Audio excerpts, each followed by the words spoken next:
somebody signed in, yeah, okay, okay.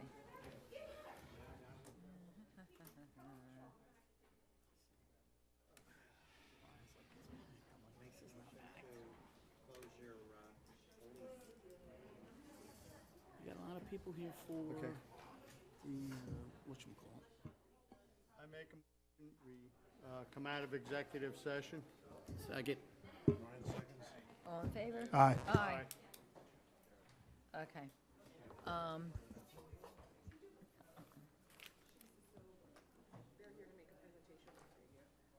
For what?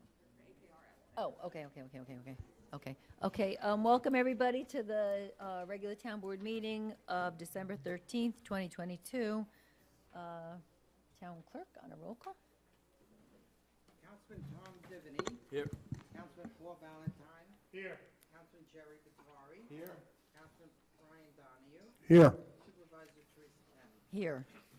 Okay, and on that note, we're going to get the Pledge of Allegiance from Councilman Valentine. I pledge allegiance to the flag of the United States of America and to the republic for which it stands, one nation, under God, indivisible, with liberty and justice for all. Okay, so we got a couple of, I guess we have one announcement. We have the Rockland Community Power, which is the CCA, is going to be holding an information session on Wednesday, December 14th, 7 PM right here, for anybody who's interested in learning more about the community choice. I guess we have nothing else. So I guess we can go into the workshop. Okay, so we're going to continue the public hearing on the comp plan. So we're going to continue the public hearing tonight. We are not going to be voting on it because I think we had to send the environmental review, right, to the county. So either way, we're not going to be making a decision on it tonight, but we will be continuing the public hearing. Do you want to do that now, as it says 7:05? Why don't we do that, and then we can move on to the other items? Okay, so can I get a motion to continue the public hearing from October 25th? Move, Jerry, second? I'll second. All in favor? Aye. Okay, we have a quick presentation first. Thank you, Supervisor Kenny. Welcome, everyone. Good evening. My name is Elaine Dew. I am a technical director with AKRF, and I'm here today with my colleague Alicia Moore, who is a senior planner with AKRF. We are here today to talk about the Orangetown Comprehensive Plan. We'll talk through the process as well as where we are and our steps moving forward. So first, I'll give a quick overview of the comprehensive plan and process, again, where we are in the process, and then we'll go through any changes that have been made over the last month and a half to address public comments, as well as any comments we've received from Rockland County and the Planning Board.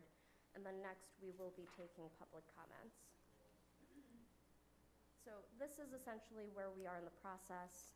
We are at the continued public hearing for the comprehensive plan. We are about a year into this process. We've worked with the Comprehensive Plan Committee very extensively. We have done public outreach, we've done public workshops, and again, this is the second public hearing for the comprehensive plan. So tonight, we recommend closing the public hearing so that we can take the next few weeks to accommodate and incorporate any additional comments we hear tonight, so that we can move forward with the SECR review and also consideration of adoption at the January town board meeting.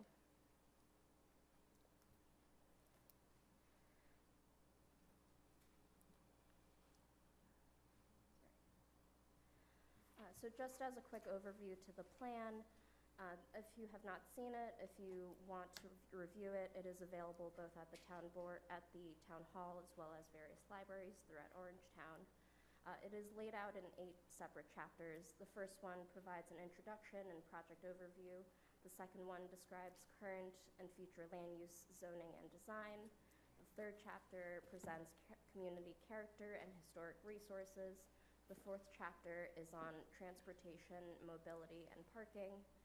The fifth chapter is on economic development and downtown revitalization. The sixth chapter is on open space and recreation. The 7th chapter is on sustainability and climate resiliency. And the 8th chapter describes the next steps, action items, and implementation of the comprehensive plan.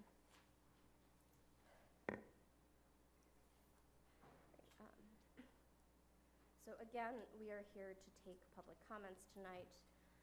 We again recommend closing the public hearing so that we can continue moving forward and incorporate any comments we receive tonight. I will now pass it on to my colleague Alicia to discuss the comments we've received and the revisions we've made over the last month. Thank you. Good evening, Mayor Kenny, members of City Council, residents of Rockland. As Elaine said, my name is Alicia Moore, Senior Planner with AKRF and resident of South Nyack. All right, so I'm going to go through a summary of the most recent edits that are based on the public comments that we've received since the last hearing. So these first 3 edits come directly from the Town Planning Board.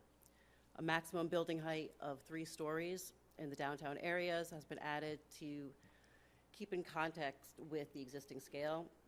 We also added an overview of planned adult community districts, which are designed for residents over 55, and provisions for these districts are already existing in the town code.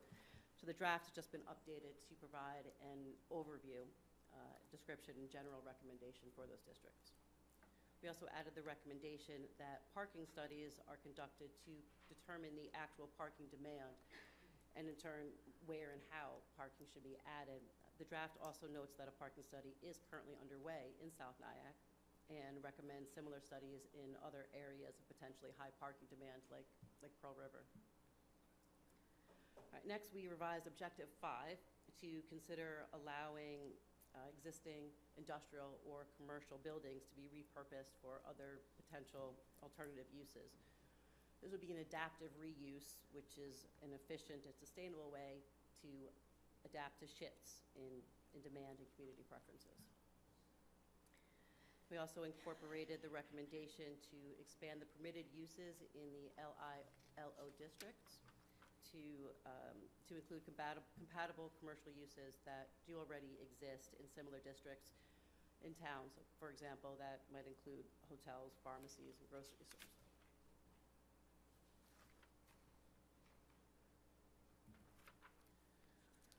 All right, comments considered but not incorporated. We received a number of concerns about density increases. While the draft does recommend allowing for contextual infill development in specifically identified areas, it doesn't recommend town-wide upzoning. Instead, it aims to strike a balance between addressing the housing shortage, particularly for middle-income residents, including young professionals and new home buyers, with the preservation of community character, historic resources, and environmental sustainability. We have also received concerns about the recommendation to merge certain zoning districts. This recommendation, which is supported by the county planning department, is meant to make it easier for homeowners to make simple improvements on their properties, like a garage renovation or adding a deck, without having to go through the entire variance review process. So while it would help these individual property owners, it's not going to have a broad impact on neighborhood density.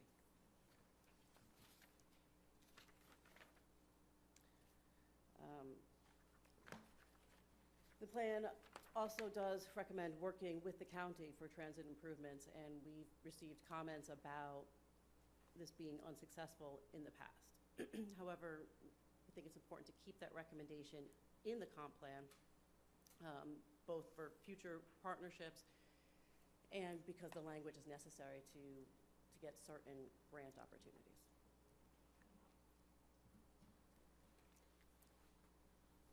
Okay, so the next 2 comments are about warehouses. From residents, the comment was to include a recommendation for a moratorium on warehouses altogether. And then from businesses, they wanted to scale it back and soften the existing warehouse regulations. So these comments are really two sides of the same warehouse coin. On one side, residents are concerned about the impact that warehouses and distribution centers have on their quality of life. And on the other side, regulations that are too strict will discourage business investments, which are necessary for the economic base. So the recommendations that we came to in the draft allow for warehouses, but also say to clarify and update development standards to make sure that they are compatible with the neighboring residences. All right, next, we received comments to include more details for implementing given zoning and land use recommendations. The comp plan is meant as a broader policy document, and we don't want it to be too detailed because the specifics are meant to be worked out at the time that the actual zoning changes are being drafted. And any of the recommended changes in the plan would require its own detailed review process specific to that change, and that would also include a public hearing and environmental review. All right, so that concludes the summary of the changes. I believe when City Council is ready, we will open the floor for public comment, and each person will have 5 minutes, and each person can speak once. Thank you. I'm going to just, because I've been very instrumental in this whole project over the last year and a half or so. So I just have a couple comments I just want to point before the public speaks. So I just want to say that, through the process, I think you pointed it out, that we have been receiving comments, and just about everything in the plan, we received comments for people in favor or against a particular thing. It's very hard to find very few things in here where everybody was in agreement on things. So I just want to touch base on the one issue which has been the subject of recurring comments before this board through the process, which is the housing component of it. I want to start by pointing out that if you read this, which I have, back in 2003 in the comp plan, they also made an attempt to address housing, and their goal was to provide, and I like this terminology, to provide decent housing for present and future residents. So it seems we're a bit more advanced in how we're approaching that, but that is, at the end of the day, the same thing that we're trying to do. So, in looking at the comments, again, we received comments in favor of different type of housing styles. We received comments against it. In favor category was very much our younger residents, and they were very much in the minority in the participation in this process. If you look in the demographics in the back, under 34, there was only 7% of people under 34 participated, whereas between 35 and 74 was 84%. So the demographics of who was getting involved in the process was not necessarily equal. So anyway, I personally support this town board, and when you read through the plan, as I have, having the authority, because that's what this comes down to, having the authority to look at and consider different types of housing types to address the affordability issue, which we are facing in Orangetown and all across New York State. But to be clear, nothing in here requires the town board to take any particular action to approve any particular type of housing. It basically would require the town board to maybe look at a different kind of zoning that we either don't have or we want to expand, and they would have to then do a zone change. They would have to do a local law. We'd have public hearings. We'd get comments from the planning board and the county planning board. There'd be public comments. So nothing in here is, when we approve this, there's all of a sudden new zones. There's not. It's a whole nother process that would have to take place. But I think it's important to know, and again, most of it is in here, that we all need to just recognize that the population in Orangetown has been declining. And back in the 70s, we had 53,000 residents, and per the last census, which was just 2020, we're down to between 48 and 49,000 people. With our youth population dropping in even bigger numbers and our school enrollment being down. Both Stony Point and Orangetown are the only two towns in the county who saw a decline in their population. I just don't think that's a good thing. I mean, no one wants to be growing 30, 40% like Ramapo, but I don't think declining is what we, I don't think it's just not good for the town. And there's many theories on why, one of them being our seniors are aging in place, which I think that's true. They don't have a lot of places to go, so they're staying in their homes. But personally, as the mother of a 26 and a 28-year-old, I don't need to look at a census or to listen to the planners. I know what's happening. Our young adults are leaving Orangetown. They're going to the obvious places, Orange County and Jersey. But more so now, they're going to the Carolinas and Texas and Arizona and Nashville because those places are affordable. These are places our seniors used to go to that now our young adults are going to. And they're likely not to return, most of them. I think if we to look around Orangetown and we look at some of the condo projects we've approved, we did the Hollows, which was before me, the Club at Pearl River, the Club West, Dion's Way. They're all beautiful communities, but they're for 55 and older. I think it's these types of communities we need to look at market rate or to allow our millennials, or even someone like myself who, when I'm ready to sell my house, has a place to go. So I think we should be looking at these types of properties for our millennials, or whatever you want to call, younger adults, that they can find a place where they can afford to live here until they're ready to move on into their single-family home.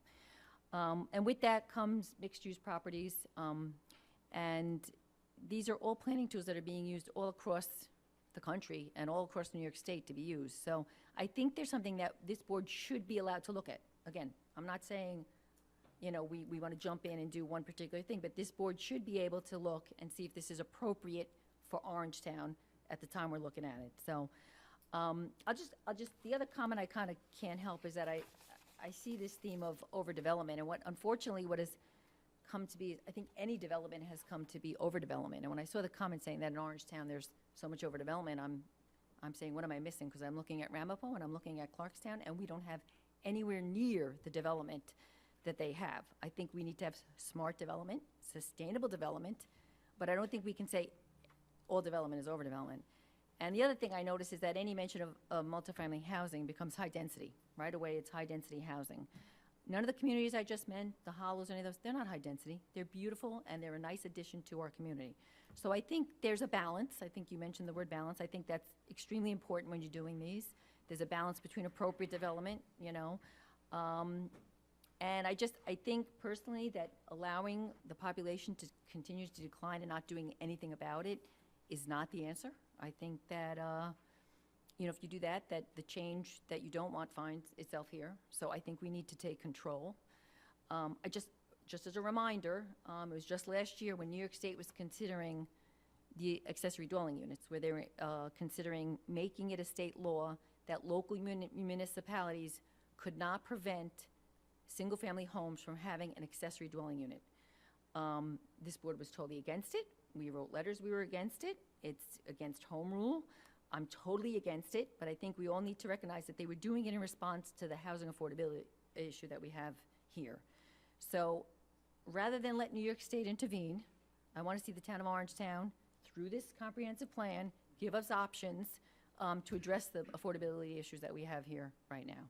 So that's how I feel about what I've done. I've read every page. I do have some changes I want that I will also convey at some point. But on that note, I will open up to my town board members or the public.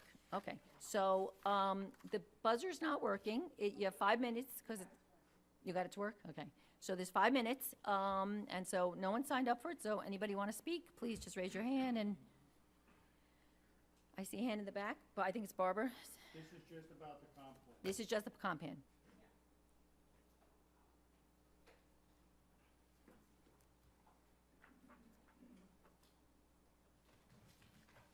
Hi, Barbara Dello Blauvelt, and I hope I get this out because I was in Panama this morning. When I looked at this comp plan, there are some things that show a little bit more understanding of what I hear in the community, but still there are things that are really concerning to me.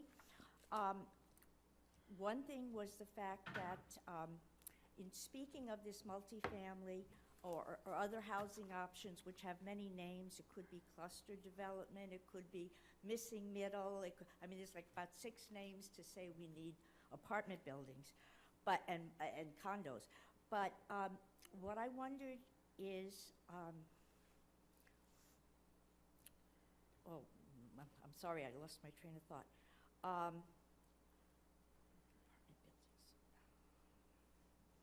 I had a teacher, and he used to say, if you make a trend, you make it true in politics. And when I look at this plan, it doesn't have a broad differentiation between the different hamlets and villages. There is a lovely section on how each town is different, and each has its own character and everything like that.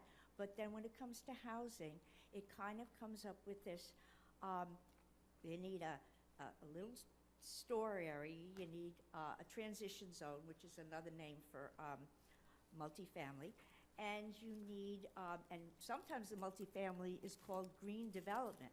I also found that out. But No, not really. my thing is this planned community that has become very trendy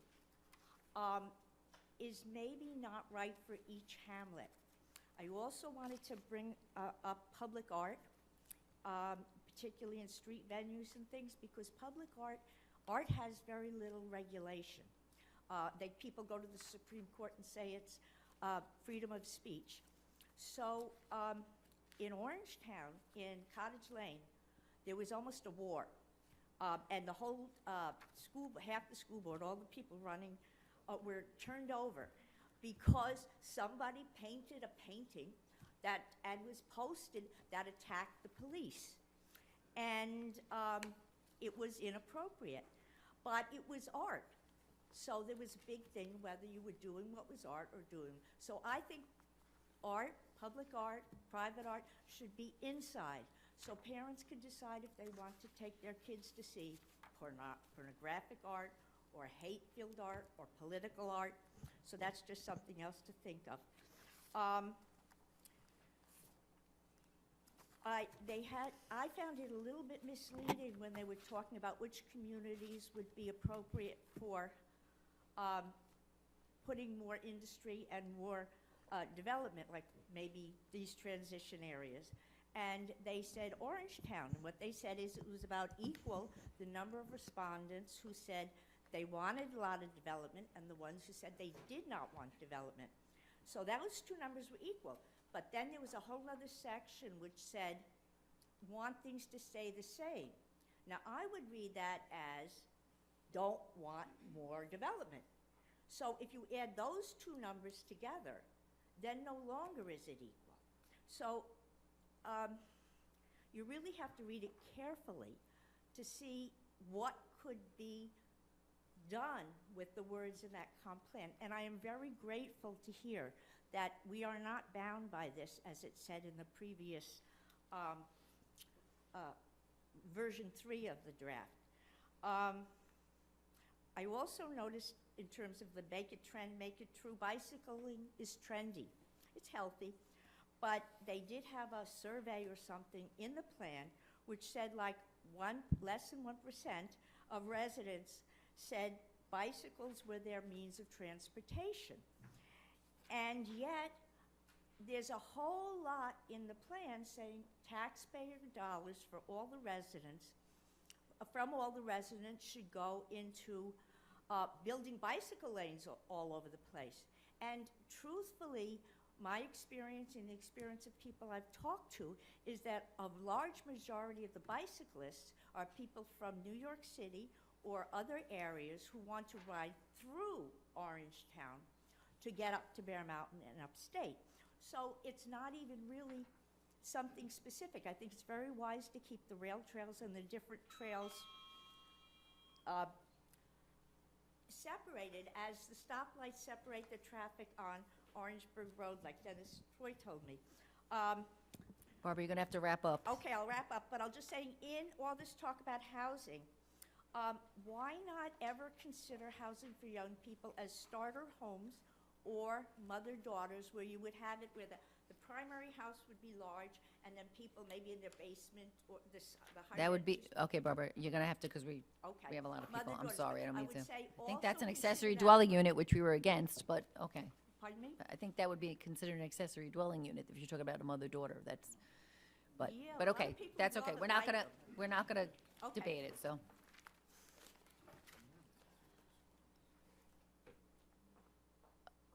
Okay, I saw a couple other hands when Darren, and then Wayne, you could be next. This is just the comp plan, okay. So, yeah, we all know, you know, a major factor causing people to leave the area is cost of living. And that's obviously the biggest factor. But there's other things too, and you mentioned like Asheville and Nashville and New Orleans. One thing that's so attractive about those places is that there's things to do. You know, we hear from our customers constantly, Orangetown is boring. There's nothing to do here.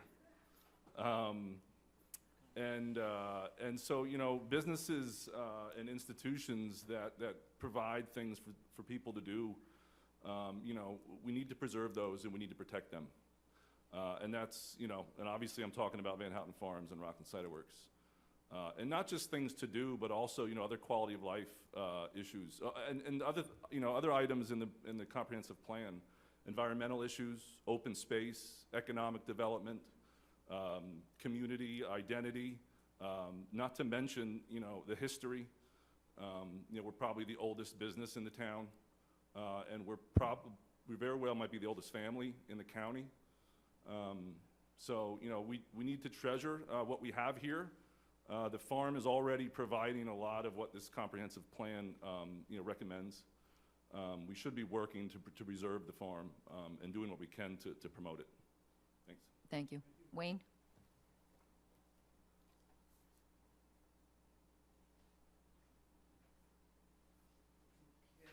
Good evening, members of the board and members of the public.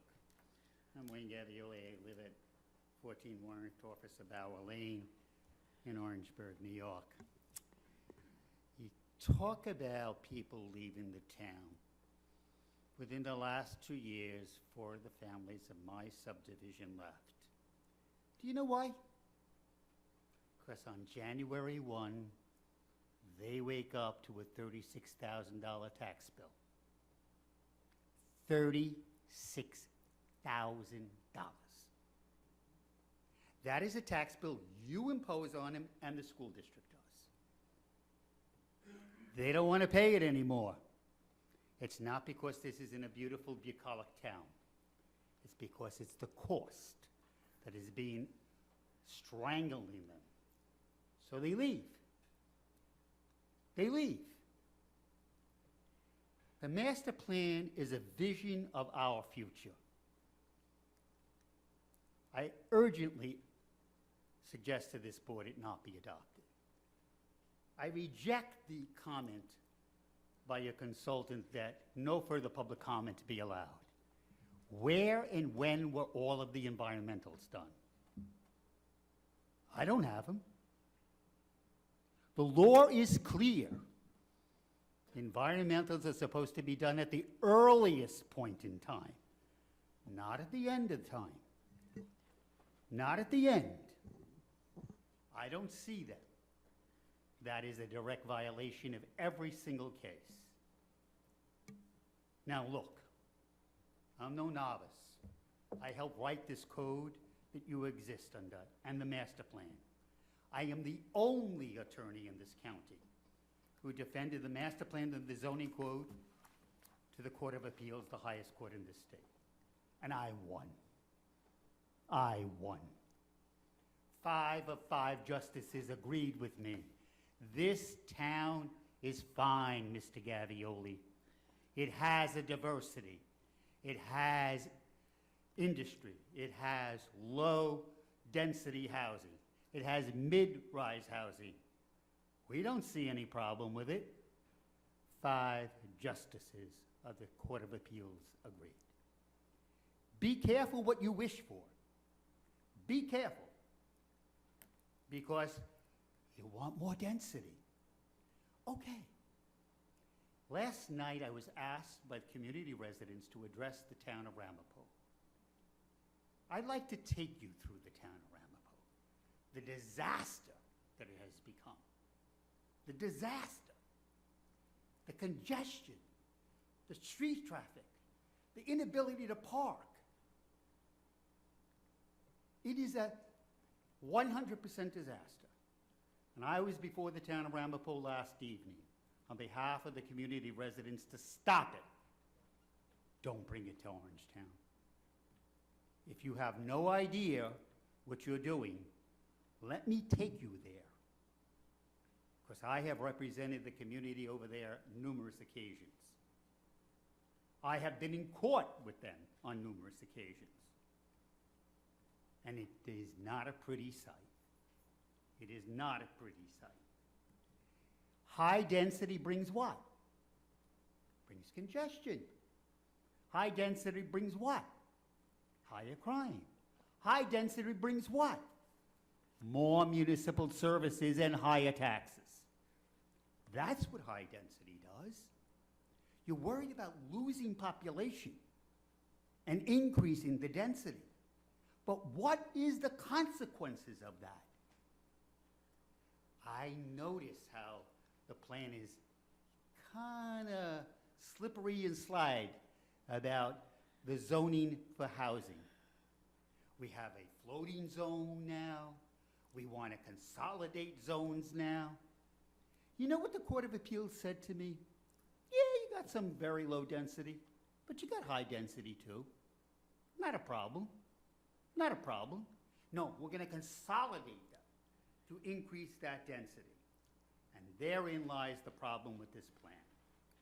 It is a vision of the future that nobody came to this town for. Nobody put you on that board for. With all due respect, they voted for you not to do this. Not to do it. And if you do it, it is exactly what you told them you wouldn't do. I know my time is up, but I represent not only myself, but other members of the community. I tell you this. This zoning as we have it now, and I understand this is just a vision. Okay, Wayne, we got it, we can't, it's not fair. We have other people that want to speak, and we have a strict Okay, 5-minute. so cut me off. Cut me off.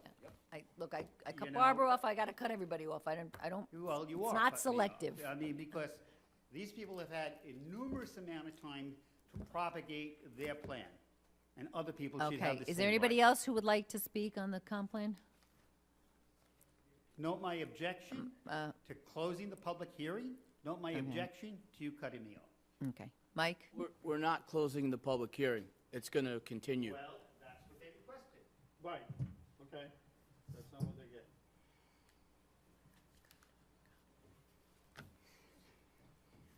Good evening, members of the town board. My name is Michael Mandel. I'm a resident of Pearl River. I'm also a member of the Orangetown Planning Board. So I'll separate my comments. Just want to thank the board for, and the AKRF for implementing 3 of our recommendations that we submitted as a board, which are under the draft comprehensive plan revisions, table 1. So thank you for that. As a resident, speaking for myself and not as a member of the board, I just wanted to make certain comments.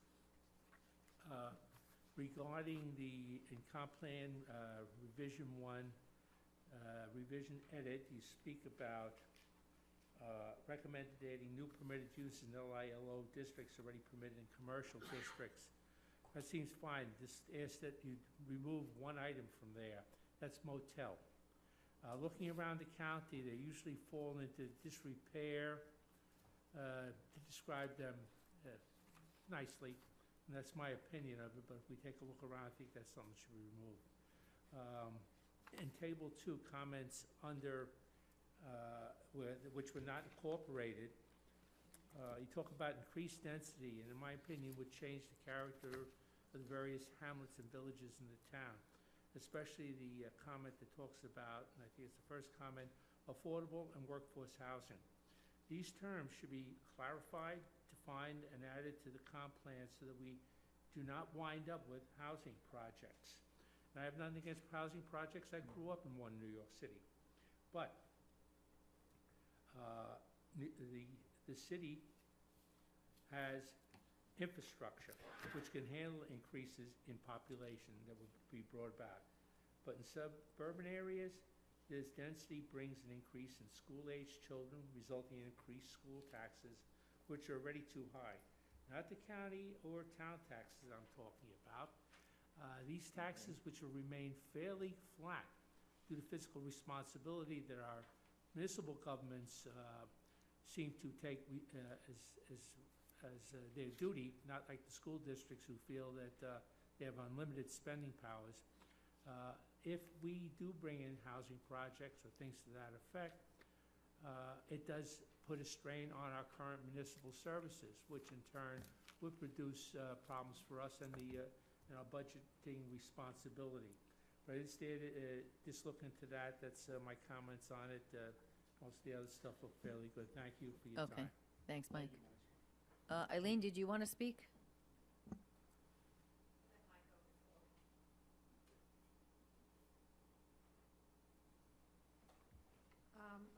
I had a chance to look at the comp plan a few weeks ago, but due to COVID, kind of set me back a little bit. But anyway, I'd like to address your comments about the younger generation not staying here. There's nothing here for them, not as far as community activities or theater and things like that, but New York State is not business friendly, number one. That's a known fact. I know Orangetown has taken in a couple of new tech companies over by Orangeburg Road, which is great. But they don't hire a lot of people, and they only hire a certain type of individual. And so I think while it would be nice if they stayed, they're not going to stay. They're going to move on to Dallas, Texas, South Carolina. That's where the jobs are. It's a different environment. But we have to concentrate on the seniors that we have here, and hopefully you will move forward with the increasing the low-income tax level as we go forward. And Orangetown does have Thorpe Village, which is a HUD program, Dowling, which is not, and Courtwood Village, which I believe is somewhat less expensive to live at. I also had a question about new uses in the LIO parts of the town, which I think we have to look at that very carefully, because in this day and age, one can kind of twist words and get their type of development that they would prefer for whatever reasons that are out there. We live in a great town. I've always said that. I'm glad I moved here 51 years ago and raised 4 children. And Palisades is, I guess, very special because of the history part of it. But I think everybody who lives in, most people that live in Orangetown, senior housing is good. I'm sure there's people that need to. I would prefer to not move out of my home. I'm still trying to get it cleaned up and straighten it out. So before things happen, I hope I have all that done. But I would like to stay in my home. Some people, they can't for physical reasons. And we do have to provide certain amount of housing for people that need long-term care. And we have the one over here by Orangeburg, which is great. And so I think we need something for everyone, but I think it has to be done in a very conservative way. We don't want to become Clarkstown or Ramapo. I think you all know that. You all lived here many, many years. And so whatever happens here, I hope the decision for the residents to speak should be made by you and not by the a company that you have hired. I find that offensive, and I very seldom get offended. So anyway, thank you. Thank you. Okay, is there anyone who has not spoken on the comp plan that would like to speak? Hand in the back.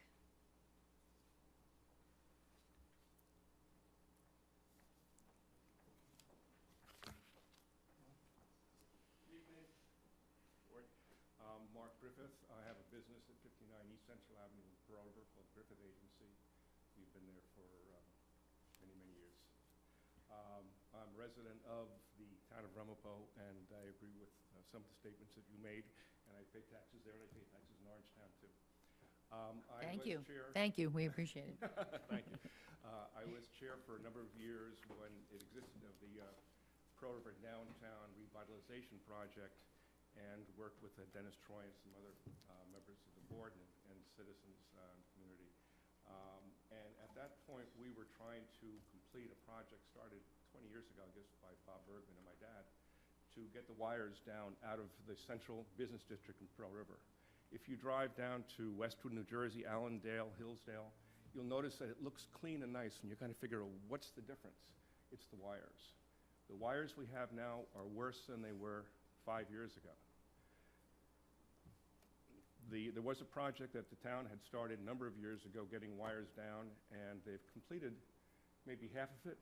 So there are large sections by Chase Bank, across the street from my office by the firehouse, that have been completed, but the other sections are getting worse.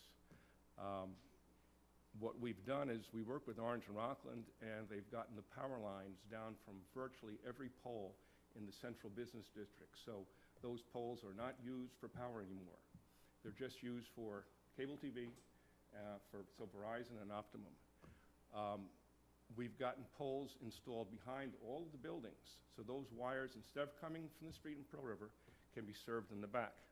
What's happening now is that the wires that are being put in, and Verizon put in many, many more wires just recently, are now interfering with our decorative lights.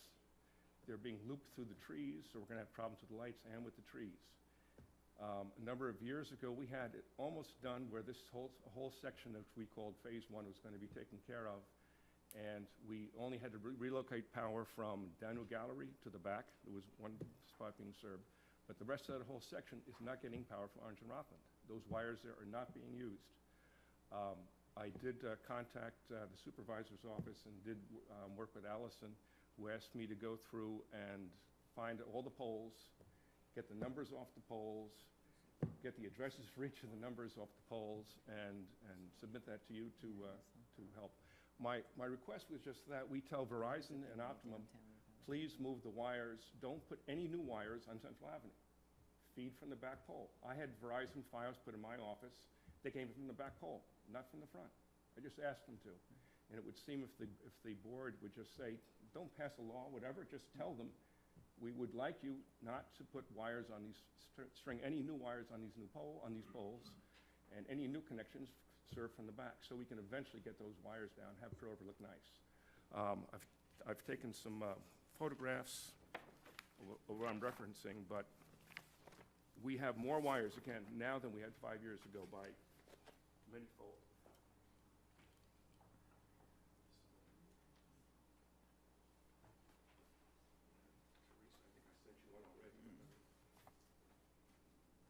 Yikes.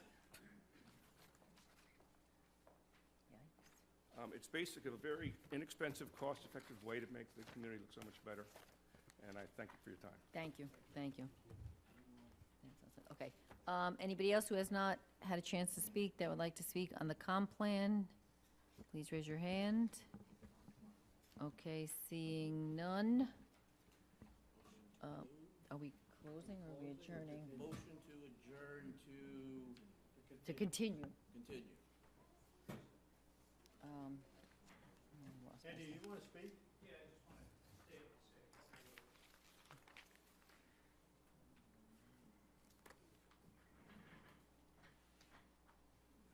Andy Andrews, Blauvelt, New York. I'm part of the Orangetown Planning Board, and just wanted to say a few comments about the housing and our children moving out of the area. I've gone through the comp plan, and I didn't really see anything about how we're going to increase industry. Not necessarily, bad industry, but something where the kids would be able to stay here. Like, is there any plan to develop Wyatt, the old Letterly building? I mean, that was, at one time, that was the largest employer in Rockland County. And there's no plan for that, I don't believe, at this time. But if we want our children to stay in the area, we want to increase the housing and affordability, there's no reason for the kids to stay here. That's why I believe they're moving out of the area. And there's nothing in the comp plan that I can see to increase the industry, to increase things for the kids to work at. I mean, we could say they could stay here and go work in the city, but there's 1 million people moving out of the city. There's not, there's nothing here to keep them here. There was also some mention about for people not to do anything in the area. Our area here is probably the richest area in history. This is where it started. We don't do anything here to promote that. Have tourism come in here, have people come here, spend their money here in Orangetown. If we could, I envision wide open. I mean, I brought my grandkids over to Japan. I showed them the 76 house. I told them that was history. I showed them where Benedict Arnold was hung. That's history. There is so much history in our area here. We just don't, we don't expand upon that. I mean, we could bring tourism in here. That would help, give us money in the area. And if we brought tourism in, we could open up hotels. Maybe people want to stay here. But that's my idea about the comprehensive plan. Yeah. Thank you. Thank you. And I don't usually respond, but I'm going to respond because I happen to have a gainfully employed son at the Pfizer campus. But before that even happened, I took a tour of the Pfizer campus pre-COVID, and they told me one of the biggest problems they have for their employees is housing locally. So they have scientists that are working there and, making entry-level, decent job salaries that they were running buses back to the city because it's more affordable to live in New York City. So I agree with you. I mean, on all the fronts, certainly, but, my son's now employed by Pfizer for 4 years, and he's doing as well as someone employed for 4 years is, but he's very fortunate. He has a house a mile away that he can live in, but not all the employees are there do. And he's telling me people are driving from 2 hours away in Jersey to come to work in Pfizer. So, again, it's all a balance. It's all about a balance, finding what's right. But I think, entry-level housing is definitely, for our young people, is missing in Orangetown. Oh, I really believe in that. I mean, I got to get them out of the house some way, Andy. If it means passing a comp plan, what am I going to do, I know a lot of people want to increase the housing for the older folks, like myself, but I have a house. But if we do that, I can understand, because the kids want to move out, but the older people want to stay. They understand what it's all about here. And, I don't get me wrong, I love the idea of data centers. I mean, it's the cleanest industry there is. But there's only 25 people who work in the Chase building, so. Agreed. All right, Okay. thank you. Thanks, Andy. Anybody else before we move to continue, right? That's what we're doing? Yep. So to the next meeting, we're moving to continue to the next, which is in January sometime. Yeah, do the next one. To when, I'm sorry, when, January 24th? You want to make the motion? You made I think Tom, to the 24th? Okay. Continue. to the public hearing to January 24th. Right. Okay. Second? 7:05, okay. Allison's very particular. Jerry seconded. All in favor? Aye. Okay, we'll give everybody, that's, Just so everybody's aware, we did not close the public hearing. It is continued to January 24th at 7:05. And I'm just going to add my 2 cents. Everyone's saying why young people are moving out of New York State. They're moving to South Carolina and Texas because there's no state income taxes, and they're not getting taxed through the wazoo by the New York State Democrat elected officials who are just taxing us. So let's be honest. I guess your kids are too young, because you'll learn.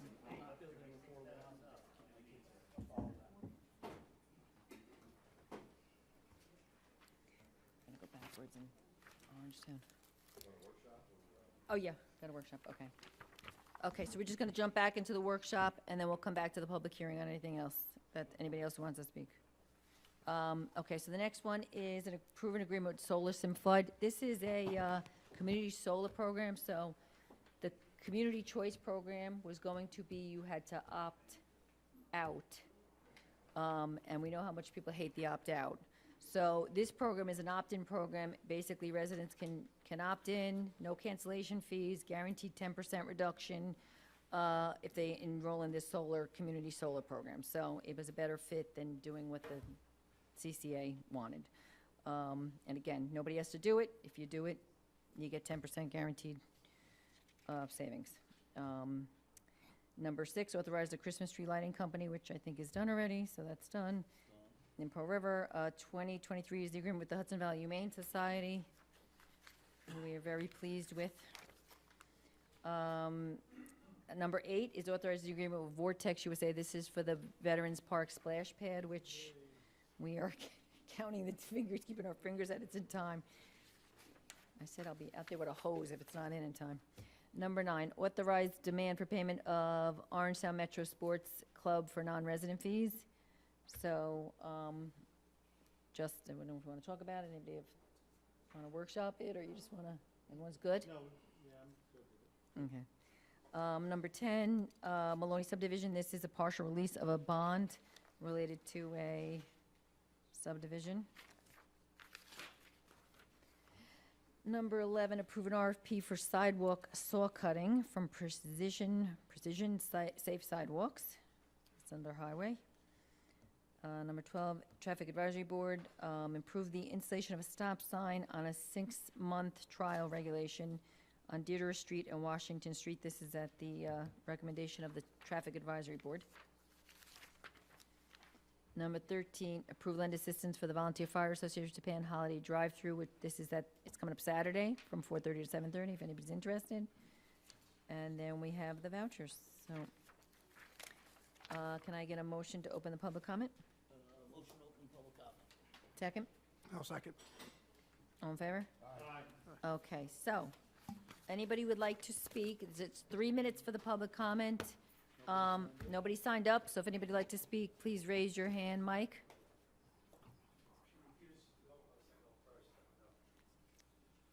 She's very polite. She's very polite.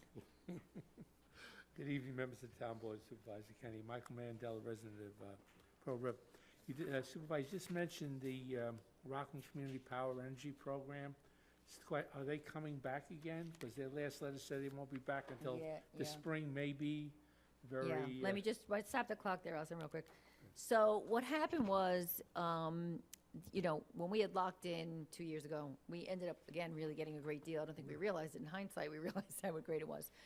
When they went out to bid again with the community, they have to meet certain criteria, and they couldn't meet it. The rates had gone up so high that they couldn't meet it.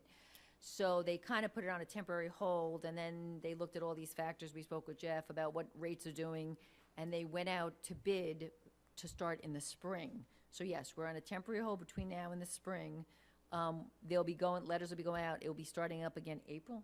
Allison, is it April? In April. With the regular community choice. The solar's something different, but yes, Right.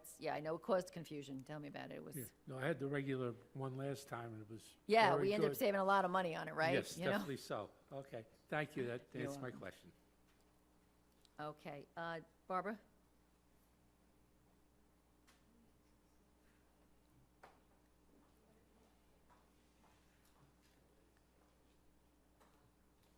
Barbara Dello Blauvelt. I wanted to ask a couple things. First of all, I don't really understand what increasing or, I can't pull up the word, the public realm means. A number of my children live in the town, and they have children, and they both, in some cases, both of the parents work. And when they are home, they want to spend time with their kids, they want to clean a house, they want to do the wash, and they want to spend time together. I don't know what they mean in moving things into public-private partnerships and into the public realm. And we have now government mandates heavily influencing our schools. We have government controlling our health care. We have these public-private partnerships. And now government wants to, take a lot of our free time. So I'm a little puzzled, but maybe I'm not understanding it right. And then, we're all grown-ups here. And it's, environmental programs are nice, they're fine, many are friendly. They're also very trendy. And they're also, we hear about them all the time. But let's be realistic. If we did all good environmental programs, and even New York State did all good environmental programs, and the rest, Texas is not going to do them the way we do. China's not going to do them the way we do. India's not going to do them the way we do. We're going to spend a lot of money, if we do all this stuff, really with very minimal effect that's possible to have. Somebody in my neighborhood asks me, will the comprehensive plan be put up for the people to vote on through a referendum? So I'm just passing that along. And then I wanted to also talk this, throughout the comp plan is this idea of equity. So I had to look up what equity was. And it's kind of fairness and equality, but different from equality in that in equity there is an intervention, for instance, government intervention, to make everything equal. And, that kind of goes against, I was just down in the Caribbean, and people like their little houses, and they like living by the beach and the nature. But the government wants to come in and plan it so we all live the same. So that's all I'm going to say. Thank you. Anybody else who'd like to speak in the public comment portion? Eileen?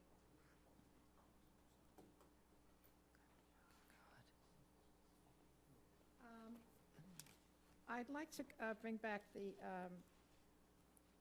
issue of the low-income senior tax level that Brian Kenny spoke about 2 weeks ago.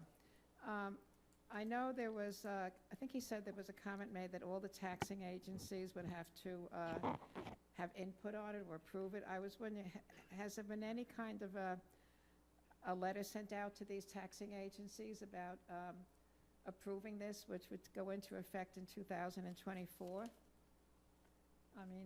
Who starts the ball? Something, but Who starts the ball rolling? I think I saw an email from somebody saying they were doing it. Well, I believe Brian said that the county was doing it. I think the counties definitely do it. I didn't see anything from the school district yet. I think it's an important issue. Maybe one of you guys could, take it on yourselves to run with it. I can't put everything on Teresa's shoulders. She has enough, I guess, going on. But, maybe one of you guys could, put it on your... Yeah. Well, I'll follow up with Brian tomorrow at least to see Okay, what's hold his happened. feet to the fire. Hold somebody's feet to the fire, because if we want to encourage our seniors to stay put, perhaps in their home, that level is certainly going to benefit a lot of people. And the other thought I had was maybe when you do your Friday letter to the community, that you could bring that in, have some kind of a input on that people know what's going on. It's a very important issue. It's going to help out a lot of people. Right. And as Wayne said before, $36,000 a year taxes, it's a lot of money. Pay that over 10 years. Where's the value of your home? Shot to hell. Also, in Orangeburg, one of the cable companies is going to do a massive improved service to improve the, I think, cable service of Vios, which is great. But in the Palisades, we have dead zones at the community center, the library, along Oak Tree Road to 9W, along Century Road, where my son lives on Century and close to, dead zone. You could be talking to him and you're driving by, we shouldn't be driving by, but listen, I committed that sin too. You could, done. In an emergency at the community center, we have no cell phone service. People walk around like this, trying to get service. they need a satellite. Something has to be done. It's a very important issue for the people. So I don't know. I mean, how does Orangeburg get this improvement? And who do we reach out to? I have a did zone in my house, so I. Yeah, maybe. But if you don't get a cell tower, What do we need? We that's- need the tower. We have a right. tower. The American, people come out and fight. They don't want the towers, right. but Who we, wants a tower in their backyard? if I got $82,000 a year, I could rent mine out in a minute. The American Legion Hall on 340 has a tower. Yeah. So why can't, What happens to we the don't elevations? understand why it doesn't reach, I don't know. Doesn't have enough coverage, there must be a hill or a plane. No, it's flat there. It's flat. Thank you, Eileen. It's flat. makes you- But anyway, that's our issue. We need to get cell phone service improved over Yeah, there I because understand. I'm in like a this go is to get home. I have 2000 and- terrible. I will drive in I the don't know house who and you I lose reach it. out to. We have tried, we get absolutely nowhere. I have to go on the front porch. I have to go out on the front porch. I don't have. I'm sorry, Jerry. Your service is horrible. You have to, oh my God. So this is a Is it- town-wide issue. Listen, Yeah. that's another political platform you Yeah, guys could run there you on. Come go. on. More towers will be hung by their, whatever. Okay, does anybody else want to speak at the public comment section that hasn't had a chance? Okay, seeing no hands. Oh. You guys weren't quick enough. So we're here again to ask you to sit down with us and resolve the issues with Rockland Cider Works and Van Houten Farms. There's nothing preventing us from sitting down and getting this figured out. Nothing about a lawsuit, nothing about any past actions or current actions. We could sit down tomorrow and get this figured out. You know, and you have everything you need. We've given it to you. We've given you everything you've asked from us, including a business plan. And I'd like to say, you know, the business plan is not a list of demands. It was submitted as a starting point for a discussion, for us to work and to go from there, for us to come up with an agreement on how the operation can work that everyone can live with. There's a lot of false rhetoric about the farm and the cidery. Most of the things said at these meetings just aren't true. It's not a nightclub. It's not a bar. There isn't drunken debauchery going on. There's no defecating in neighbors' yards. It's just not happening. I mean, anyone who's been there can attest to that. It's a family atmosphere. There's kids. There's pets. We're done at 7 o'clock. The times we've had music, we're done at 5 o'clock. It's very reasonable. And yes, what we do at the farm does draw traffic, but we need everyone to realize that the farm has to have customers, or it's not going to exist. And those customers drive cars. And a full parking lot should be something that we're celebrating because it means the farm is alive and there's people coming to the farm. We have done a lot to mitigate the parking issue. We can now we parked 90 cars in our back lot last time we had a big crowd. 5 years ago, you couldn't park a bicycle back there. So over 100 cars we can park on the property. And now they've put the no parking signs up, so that was on the county and the town, and that's done, and you know, so we can move on from there. And the thing is, you know, we should be working together on this. It shouldn't be, you know, you coming to us and punishing us. It should be, hey, you know, we appreciate the farm, we want it to exist, but we have some problems. So let's sit down, let's work this out. And that's what we've been asking to do. And again, there's nothing preventing us from doing that. And, you know, Teresa, you've said, you know, I won't talk with them until they shut down because you feel we're operating illegally. Well, our greenhouse is closed, so we are effectively, cidery is now effectively shut down for the winter. So let's talk. Let's do it. Thank you. Thank you. Is there anybody else that would like to speak that hasn't had a chance?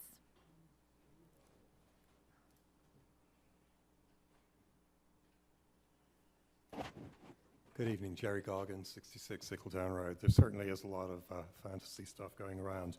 To clarify a couple of points from the last meeting, the suits brought by Van Houten Farms and RCW against the town and the suit brought by the neighbors against RCW in the town are not to determine whether Van Houten Farms is actually a farm, but whether the cidery is legal use of the property. According to Jane Slavin, the director of the OBCPAE, it is not in several dimensions.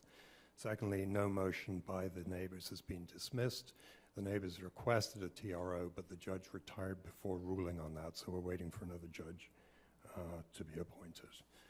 A couple of other things that I thought it would be useful to shed light on: the origin story of RCW. Per an interview in Darren's own words in, I think, Hudson Valley Magazine, I can provide a copy. One evening, Elizabeth and I were getting ready to leave the garden center for the day, and we're trying to think of a good place to stop and have a drink on our way home, Darren recalls. When nothing came to mind, they took it on themselves to launch a Music in the Garden event. So and so on, and they knew the hard cider they'd been experimenting with for the last 10 years would be the perfect drink to pair with it in the Hudson Valley. Now, there's no mention here of the financial peril that Van Houten Farms is going through, so I thought let's have a look at the numbers on that. The taxes on the property are $54,395. That's a year. That's public information. 7.1 acres. 2 years ago, they were $38,763, and to my understanding, the reason they changed is that the farms had for a long time been taken advantage of a veterans reduction in tax long after, in fact, Jim's father died, because it was unnoticed by the tax collector. And the amount of tax that was, I guess, legally avoided by that was probably in the six figures. The property has a tenant, however. They have the stables, and it's my understanding that the stables pays $54,500 a year in rent. So the net taxes are $395. The farm also has a well, so they're not paying the exorbitantly high water charges they'd otherwise be liable for. So the question is, and the thing I'm asking myself is, they're rent-free, they're essentially tax-free, they're water cost-free, apart from the cost of the electricity to pump it. Why are they going out of business? I don't understand. I also don't understand how RCW keeps Van Houten Farms afloat, because they're different companies.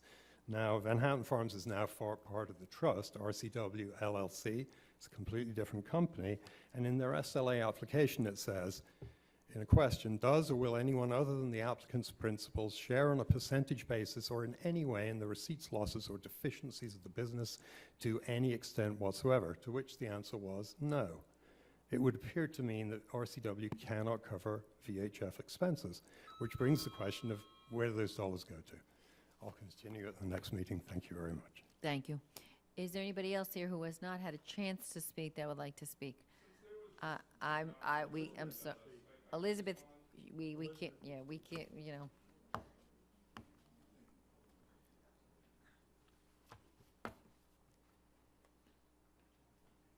Elizabeth Van Houten of 57 Sickletown Road and of Van Houten Farms and Rockland Cider Works.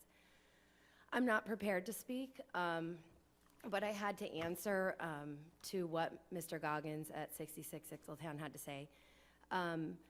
For one, Rockland Cider Works doesn't pay the bills of Van Houten Farms. What Rockland Cider Works does is it brings customers in during times of the year where we have no customers at the farm.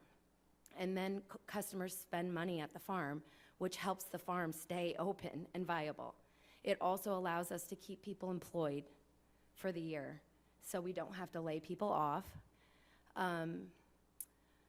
We pay over $100,000 in taxes for all those properties. We pay all the tax at 69 Sickletown Road, our house at 57 Sickletown Road, the farm at 68 Sickletown Road, and we have always paid the taxes of the home that Chris and Sharon live in, that we own. They have never paid property tax there, ever. So that's now public record.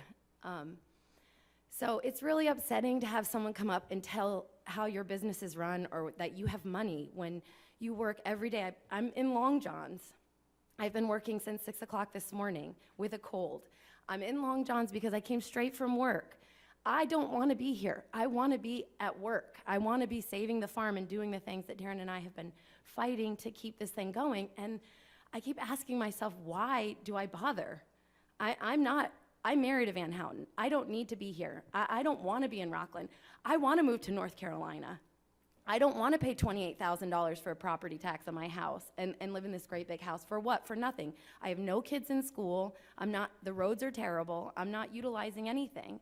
So it's like we're going to work every day at the farm. Him and Mick Winey are spreading all of these lies about us and what we're doing. And it's just like, sit down with us and just tell us we can do it or we cannot do it so we can go on our way. Because this is too stressful. And I don't want it to kill one of us. It's not worth our lives. You know, it's just like, do you want the business here or not? It's your choice. If you don't want the business here, like literally, like, you know, pull the plug on us, please. Put me out of my misery, because it's miserable living across the street from that house falling down, which is a historic landmark, where the blue tarpaulin on the back roof, you know, when we're working so hard to make things look nice and save it. So I don't know. I did not want to speak, but I had to.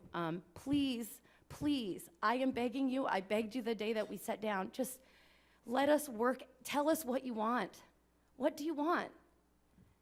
Thank you.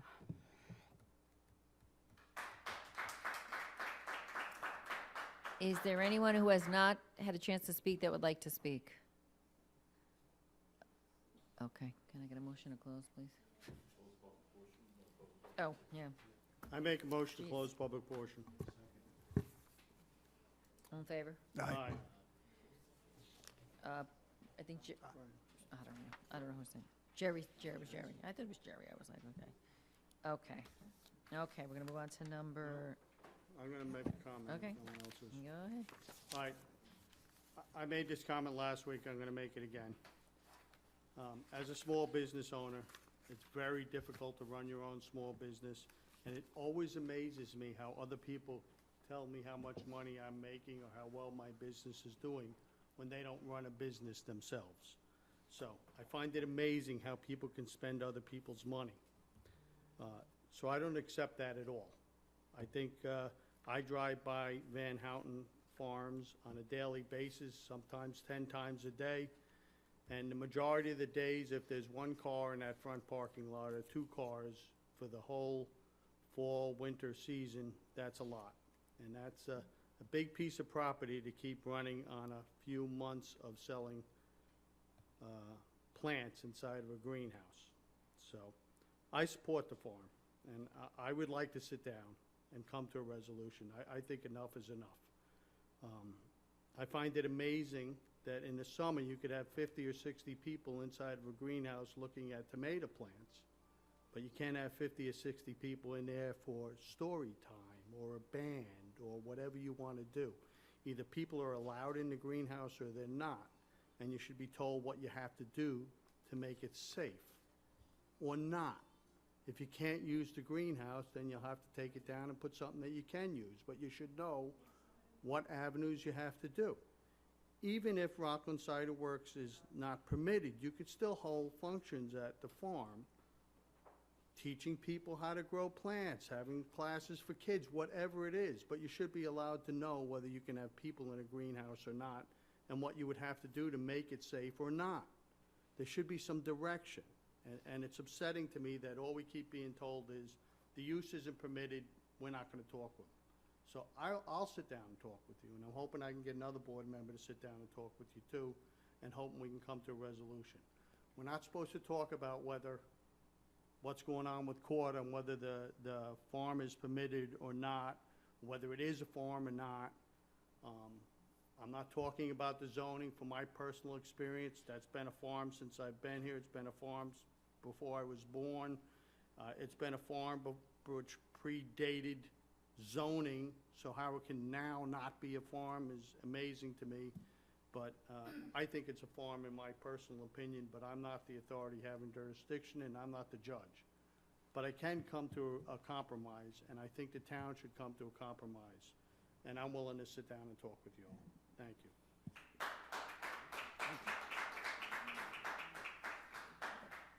As I said last meeting, I'm in full support of you guys, and I'm going on record. I'm happy to sit down with Paul and see if there's any way we can come to some sort of resolution.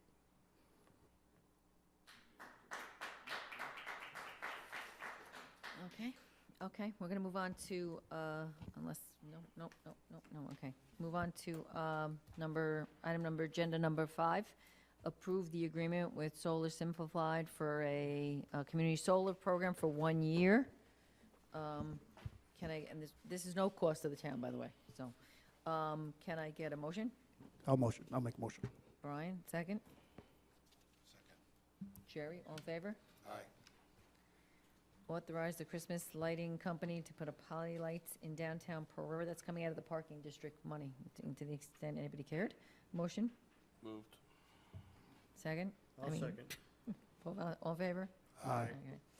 Approve the 2023 agreement with the Hudson Valley Humane Society. Ed must love you. Jerry moved, second? Second. He's moved on, I think. Tom, do you all in favor? Aye. Authorize the agreement with Vortex USA with regard to the Veterans Park splash pad. Just so you know, this was money that we gotten from Assemblyman Lawler and Senator Elijah Reichlin Melnick, so this is, most of it's covered by grant money. So anyway, can I get a motion? I'll make a motion. And I'll second it.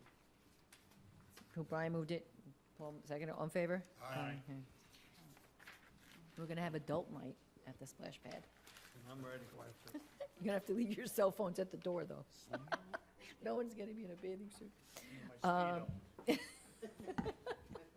Authorize a demand for payment from the Orangetown Metro Sports Club for non-residence fees. It's authorizing the town attorney to send a letter. Can I get a motion? I'll make a motion. Pull that, second? Second. All in favor? Aye. Number 10, the Maloney subdivision, partial release of a cash bond and for money that was held in escrow. Can I get a motion? Jerry, second. Brian Donahue, all in favor? Aye. Approve the RFP for sidewalk saw cutting from Precision Safe Sidewalks. Motion? Jerry, second. Brian, I'll second. all in favor? Aye. Aye. Approve the installation of a stop sign on a 6-month trial basis at Deidre Street and Washington Street at the intersection in Spark Hill. Motion? I'll make a motion. Paul Valentine, second. I'll second. Brian Dye, all in favor? Aye. Approve lend assistance to the Volunteer Fire Association of Tapan Holiday Drive through event. Motion? I'll motion. Brian Dye, second. Jerry, all in favor? Aye. You got that? That was, and then Jerry, yeah. Okay, on the audit?